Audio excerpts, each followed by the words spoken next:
नमस्कार साथियों, स्वागत है आप सभी का आपके अपने इस YouTube चैनल पर।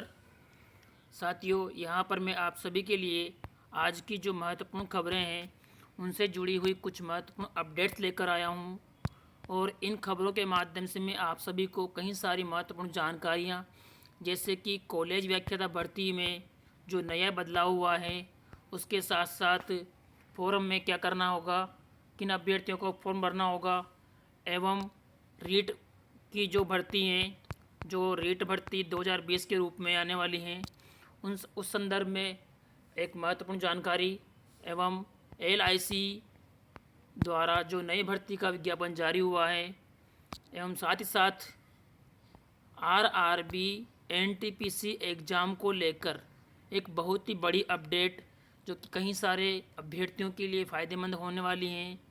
और LDC अभ्यर्थी जो कि काफ़ी लंबे समय से करीबन 3 महीने से 603 पदों के रिजल्ट का वेट कर रहे हैं, एवं साथ ही साथ वेटिंग वाले अभ्यर्थी भी जो परिणाम को लेकर परेशान हैं, तो इन सारे अपडेट्स को मैं यहाँ प्रोवाइड करने वाला हूँ। तो इस बारे में जानकारी प्राप्त करने के लिए आप सभी वीडियो को पूरा देखिए, और यदि आप हमारे इस चैनल पर नए हैं तो चैनल को सब्सक्राइब कीजिए, साथ ही साथ बेल आइकन प्रेस करना ना भूलें दोस्तों, ताकि आगे आने वाली जो भी डेली अपडेट्स हैं वो भी आपको मिलती रहें। साथियों, सबसे पहली महत्वपूर्ण अपडेट है NTPC वाले अभ्यर्थियों के लिए, परीक्षार्थियों के लिए, जो कि 28 दिसंबर से 13 जनवरी तक आयोजित किए जाने वाले एग्ज़ाम में शामिल होने वाले हैं। उनके लिए RRB अजमेर ने ऑफिशियल वेबसाइट पर मॉक टेस्ट का लिंक प्रोवाइड किया है। इस मॉक टेस्ट के माध्यम से आप एग्ज़ाम का स्तर, पेपर का पैटर्न पता कर सकते हैं। तो इसके लिए आपको RRB अजमेर की जो ऑफिशियल वेबसाइट है उस पर जाकर मॉक टेस्ट का लिंक दे रखा है, उसको ओपन कर आप वहां से इस संदर्भ में जानकारी प्राप्त कर सकते हैं, ताकि इससे आपको पेपर का जो पैटर्न है वो पता लग जाए और पैटर्न के आधार पर आप तैयारी करते रहें। जिस दिन भी आपका एग्ज़ाम हो उसके लिए आप तैयार रहें। अगली महत्वपूर्ण अपडेट यहाँ पर है, सरकारी अध्यापकों के 25 से 31 दिसंबर तक अवकाश। हालांकि ये जानकारी यहाँ प्रोवाइड करना कोई तार्किक रूप नहीं है, क्योंकि इस संदर्भ में सबको पता है कि विद्यालयों में शिक्षकों है तो 25 दिसंबर से 31 दिसंबर तक अवकाश है। लेकिन यहाँ इस चीज़ को लाने का मतलब ये है कि जिस प्रकार से विद्यालयों में या कॉलेजों में, विद्यालयों एवं महाविद्यालयों में जिस प्रकार से शिक्षक कर्मचारी गण का शीतकालीन अवकाश मान्य किया गया है, जबकि पिछले 9 महीने से 8 या 9 महीने से करीबन वैसे ही कोविड के चलते छुट्टियां बिता रहे हैं, छुट्टियों का मज़ा कर रहे हैं। तो बिना किसी कार्य के विद्यालय में आने में क्या समस्या है, विद्यालय में आने में कौन सी समस्या आ रही है इनको को कि ताकि ये शीतकालीन अवकाश ले रहे हैं। अगर ऐसा है तो फिर जो LDC कार्मिक हैं, जो मंत्रालयिक कर्मचारी हैं, क्यों ना उनको भी अवकाश प्रोवाइड किया जाए। क्योंकि महाविद्यालयों में अगर शिक्षक कर्मचारी नहीं आएंगे, विद्यालयों में शिक्षक कर्मचारी नहीं आएंगे, तो जो मंत्रालयिक कर्मचारी हैं, LDC कार्मिक हैं, उनका क्या औचित्य रह जाएगा वहाँ आने से। क्योंकि बिना किसी DDO पावर के कोई कार्य वैसे भी संभव नहीं होता। तो क्यों ना विद्यालयों या महाविद्यालयों में इन मंत्रालयिक कर्मचारियों को भी अवकाश प्रोवाइड किया जाए। तो यहाँ पर इस संदर्भ में मैंने यह जानकारी प्रोवाइड करने हेतु ही यहाँ पर इस चीज़ को मैं लाया हूँ कि जब यहाँ पर एक चीज़ दे रखी है कि जब काम ही नहीं तो छुट्टी क्यों। राज्य के तमाम सरकारी स्कूलों की बात करें तो यहाँ ऑनलाइन क्लास के नाम पर ज़्यादा कुछ नहीं हो रहा, केवल टाइम पास किया जा रहा है। टीचरों को NCERT से पहले ही तैयार की गई ऑनलाइन क्लास का लिंक मिलता है, जिसे टीचरों के मोबाइल पर व्हाट्सएप के ज़रिए भेज दिया जाता है, न कि खुद टीचर अपने स्तर पर कुछ एक्टिविटीज़ कर रहे हैं कि वो बच्चों को अच्छे से अच्छी जानकारी प्रोवाइड कर पाए।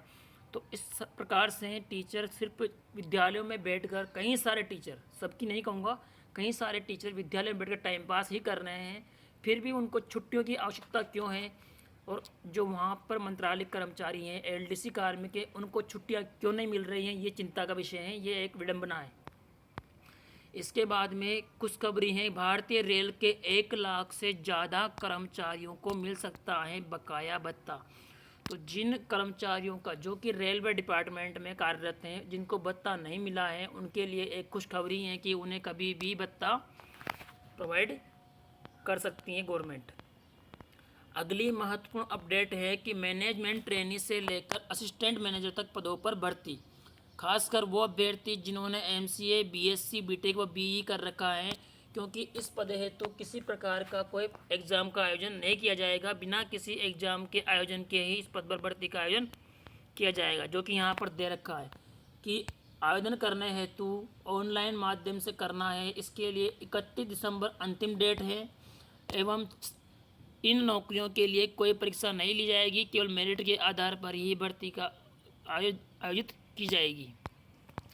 अगली महत्वपूर्ण अपडेट जिसके बारे में हर उस अभ्यर्थी को पता है जो कि रीट के लिए तैयार हैं, रीट की भर्ती की तैयारी कर रहा है, लेकिन फिर भी मैं एक छोटी सी जानकारी प्रोवाइड कर दूं क्योंकि बहुत महत्वपूर्ण है कि तृतीय श्रेणी शिक्षक भर्ती में जिस प्रकार से लेवल 2 के पदों पर पिछली बार 70-30 का रेशो था, उसको घटाकर इस बार 90-10 का कर दिया गया है। तो इस संदर्भ की जानकारी तो मैं आपको प्रोवाइड कर दूंगा, लेकिन साथ में जो महत्वपूर्ण अपडेट है वो ये है कि रीट की भर्ती जल्द ही आ जाएगी। इसका प्रूफ यहाँ पर ये है और 25 तारीख को 25 अप्रैल को एग्ज़ाम होने की संभावना मैक्सिमम है। इसका प्रूफ भी मैं आपको ये देने वाला हूँ, क्योंकि जिस प्रकार से राजस्थान माध्यमिक शिक्षा बोर्ड की ओर से 25 अप्रैल को ली जाने वाली रीट 2020 की विज्ञप्ति जल्द जारी की जाने की संभावना है और बोर्ड द्वारा रीट की तैयारी भी कर ली गई है। इधर रीट को कानूनी दांव पेच से बचाने के लिए सरकार ने कोर्ट में कैविएट लगा दी गई है। जोधपुर हाई कोर्ट में कैविएट लगा दी गई है। इसे देखते हुए प्रारंभिक शिक्षा विभाग राजस्थान व बोर्ड सहित विभिन्न विभागों की ओर से राजस्थान सरकार की ओर जो पाल बांधना शुरू किया है, इसके लिए प्रारंभिक शिक्षा विभाग राजस्थान व बोर्ड सहित विभिन्न विभागों की ओर से जोधपुर हाई कोर्ट में कैविएट लगाई गई है। और कैविएट का तात्पर्य ये होता है दोस्तों कि कैविएट लगाने के बाद उस संदर्भ में बिना किसी नोटिस के या आदेश के, जब तक हाई कोर्ट किसी प्रकार का नोटिस या आदेश प्रोवाइड नहीं करता है, तो उस संदर्भ में किसी प्रकार की रोक लगाना संभव नहीं होता। तो यहाँ पर स्पष्टतया आप समझ लीजिए कि बहुत जल्दी रीट का जो विज्ञापन है वो जारी कर दिया जाएगा एवं 25 अप्रैल 2021 को एग्ज़ाम होने की मैक्सिमम संभावना रहेगी। तो किसी भी प्रकार के बहकावे में ना आते हुए सभी अभ्यर्थीगण एक बार अवश्य ध्यान रखें कि तैयारी को जारी रखें। कई सारे मित्रगण ये कहेंगे कि अभी एग्ज़ाम नहीं होगा, एग्ज़ाम डेट बढ़ेगी, तो इस बात की चिंता ना करें। अगर डेट बढ़ती है तो उसका फ़ायदा आपको ही मिलने वाला है, ना कि किसी और को। तो तैयारी को किसी प्रकार से कोताही न बरतते हुए लगातार जारी रखें। अगली महत्वपूर्ण अपडेट है कॉलेज व्याख्याता भर्ती हेतु जिस प्रकार से गुड एकेडमिक रिकॉर्ड में बदलाव किया है, तो उसके संदर्भ में नए सिरे से आवेदन मांगे गए हैं और उसके लिए 21 दिसंबर से 30 दिसंबर तक का टाइम दिया गया है। और यहाँ पर इस हेतु एक महत्वपूर्ण अपडेट है कि केवल सेट वाले अभ्यर्थी ही मान्य होंगे। राज्य स्तरीय पात्रता परीक्षा सेट को उत्तीर्ण माना गया है। 1 जून 2002 से पूर्व जिस अभ्यर्थी ने सेट या स्लेट इस प्रकार की परीक्षा उत्तीर्ण कर रखी है, तो उसे इस भर्ती के योग्य माना जाएगा। लेकिन 2002 के बाद जिस भी अभ्यर्थी ने सेट व स्लेट कर रखा है, तो स्लेट वाले अभ्यर्थियों को इस भर्ती के योग्य नहीं माना जाएगा। केवल सेट वाले अभ्यर्थियों को ही इस भर्ती के योग्य माना जाएगा। और इसके लिए यहाँ पर देख लीजिए कि एज क्राइटेरिया जो है वो 1 जुलाई 2020 से काउंट किया जाएगा। तो इस संदर्भ में हालांकि रेट लगी हुई है, लेकिन इस रेट का कोई औचित्य नहीं है। रेट का औचित्य होता है जब नियमानुसार मैक्सिमम जो आयु होती है 40 वर्ष, अगर उसमें छूट प्रोवाइड नहीं की जाती तो रेट का औचित्य होता है। लेकिन न्यूनतम आयु में 21 वर्ष, अब वो कब से काउंट कर रहे हैं ये अलग विषय है, लेकिन इस संदर्भ में रेट का कोई औचित्य नहीं होता है। अगली महत्वपूर्ण अपडेट है राजस्थान साहित्य के व्याख्याता पदों को भी इसमें भर्ती किया जाएगा। तो इस संदर्भ में 10 से 15 पदों की और बढ़ोतरी होने की संभावना है। तो इस हिसाब से लगभग 940 पदों पर इस भर्ती का आयोजन किया जाएगा।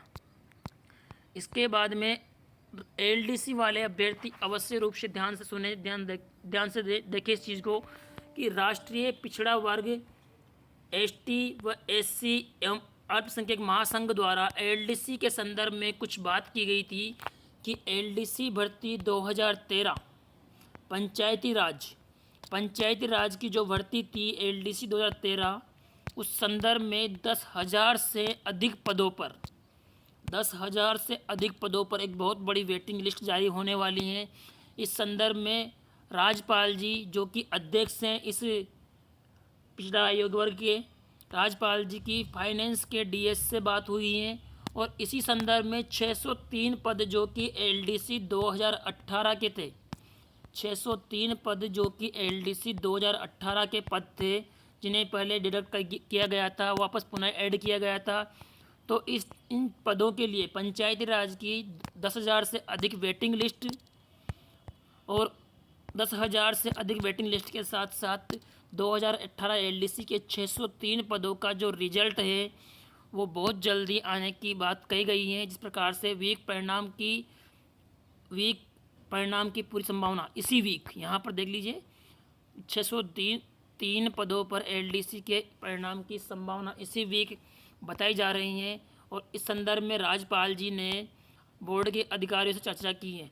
तो यहाँ पर राज्यपाल जी जो पिछड़ा आयोग वर्ग के एसटी एससी व अल्पसंख्यक डिपार्टमेंट वर्ग के जो अध्यक्ष है उन्होंने अधिकारियों से बात की थी, डीएस महोदय से बात की थी। तो इस संदर्भ में जो बात से फैसला निकला है उससे ये लगता है कि दिसंबर के एंड में 603 पदों के लिए एवं 10,000 पदों के लिए वेटिंग लिस्ट जो कि पंचायती राज एलडीसी 2013 की भर्ती आई थी, उस संदर्भ में यहाँ पर बहुत जल्दी कई सारे बेरोजगार अभ्यर्थियों को खुशखबरी मिलने की संभावना है। अब यहाँ पर तार्किक रूप से मैं कहना पॉसिबल नहीं समझता, लेकिन यहाँ पर जो स्टेटमेंट प्रोवाइड किया गया है, हालांकि ये स्टेटमेंट फेसबुक पेज का है, किसी ऑफिशियल नोट का नहीं है, लेकिन जिस प्रकार से जानकारी प्रोवाइड की गई है मैंने आपको बताया है। और इसके बाद में यहाँ पर दिवाली की तरह नव वर्ष पर भी आतिशबाजी पर बैन। जिस प्रकार से कोरोना का नया स्ट्रेन दिखाई दिया है ब्रिटेन में, तो उस स्ट्रेन के चलते दिवाली की तरह नव वर्ष पर भी आतिशबाजी पर बैन होगा, अर्थात पटाखे चलाना बैन रहेगा। लेकिन मैं एक बात यहाँ पर ये कहना चाहूँगा, जिस प्रकार से नेता या पब्लिक के जो नेता होते हैं वो अपनी जीत पर काफ़ी सारे पटाखे चलाते हैं, तो क्या उससे कोई प्रॉब्लम नहीं होती, उससे कोई समस्या नहीं होती? केवल जनता या पब्लिक ही अगर पटाखे चलाती है तो क्या उससे ही कोरोना इफेक्ट होता है, नेताओं के पटाखों से नहीं? तो यहाँ पर मैं एक बात ये सीधी सी आलोचना करना चाहूँगा कि जिस प्रकार से सरकार अपने स्तर पर जनता के लिए तो किसी प्रकार का नियम तय कर देती हैं, लेकिन क्या नेताओं के लिए कोई नियम नहीं है? जिस प्रकार से नेता अपनी विजय पर, जीत पर काफ़ी सारे पटाखे चलाते हैं दिन रात भर, तो क्या उनके लिए कोई नियम नहीं है? तो यहाँ पर एक अवहेलना करने वाले तथ्य हैं और सबसे ज़्यादा एलडीसी वाले अभ्यर्थियों के लिए महत्वपूर्ण है, क्योंकि वो तैयार रहे खुशखबरी प्राप्त करने के लिए। जिस प्रकार से जब भी मुझे ये खबर प्राप्त होगी मैं आपको अवश्य रूप से प्रोवाइड करूँगा और इसके लिए आप सभी हमारे साथ बने रहिए। धन्यवाद दोस्तों।